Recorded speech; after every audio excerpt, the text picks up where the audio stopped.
Hey everybody, it's Brian, and this is our fourth Qt programming tutorial with C++. We're going to go over signals and slots a little more in depth because you really need to understand this concept to really work with Qt programming. So I'll go File, New Project, GUI, and we're just going to call this My Progress.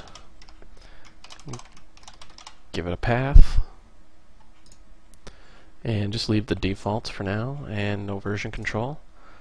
Choose your framework version, and there is our beautiful window.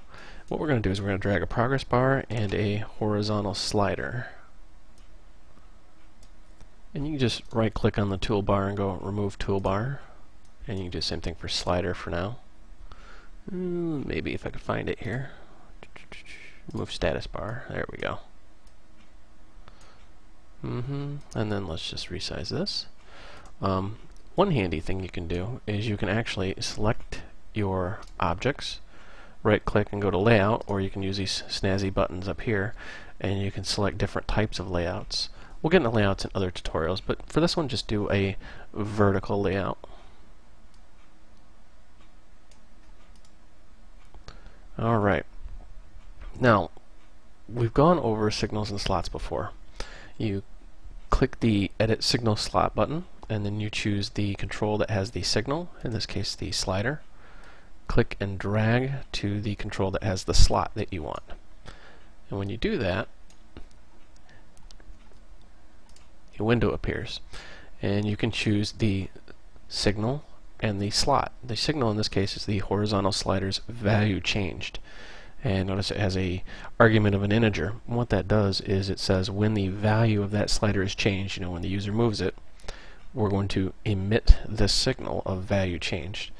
And the slot that's going to consume that signal, we're going to say set value for the progress bar. That's how you actually set the the progress bar's value. It's at 24% right now, but you get the picture. Hit OK, and that's how you do it with the drag and drop method. Just run this and wait for it to build and compile. And notice how it's still at 24% even though this is at 0 because the value hasn't changed. But once you move it, voila! You have a fully functioning program right there. Now, that's fine and dandy, but sometimes you want to actually write the code. And that's what we're going to cover in this tutorial. And by the way, just to delete a signal slot, you just select the signal slot path and delete it. Just press the delete button on the keyboard. But for this tutorial, we're going to flip over into some code here. Main window, go to the main window constructor, and I'm going to actually hide the sidebar here. Now with QObject, the QObject macro that we've discussed in previous tutorials, there is another macro called connect. And what connect does, if you might have guessed, connects to objects via the signal slot mechanism. And you can see there's some arguments we have to provide: the sender, the signal, the receiver, and the slot. So let's do that. Say UI dot horizontal slider and the signal, and let's just choose value changed int, and I'm going to break this into 2 lines just so you can see what's going on. Now the receiver for this is going to be the progress bar, and it's a slot, and we're going to set value. So let's just break this up a little bit. The connect function is calling a sender with a signal, a receiver with a slot. And that is how you connect those programmatically. So let's actually compile and run this. And sure enough, it does the same thing. And that's how you do it via code. Now another interesting thing is there's always the opposite. If you've worked with like .NET or Java, you understand this, but if this is new to you, bear with me. Disconnect disconnects that signal slot mechanism, makes it so it no longer exists.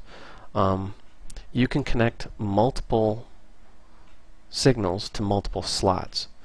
So let's say you wanted to connect this signal of the horizontal slider to multiple progress bars. You can actually do that. Actually, let's go ahead and do that. That's a good good topic of discussion here. Show sidebar. Let's drag here. And let's actually go here. Progress bar.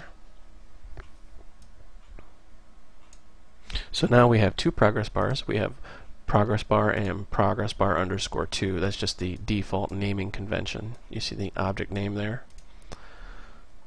Let's go back into here. And let's actually just, through the magic of copy and paste,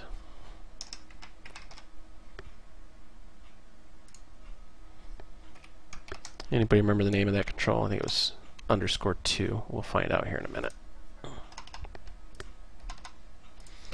Let's comment that out. Save our work.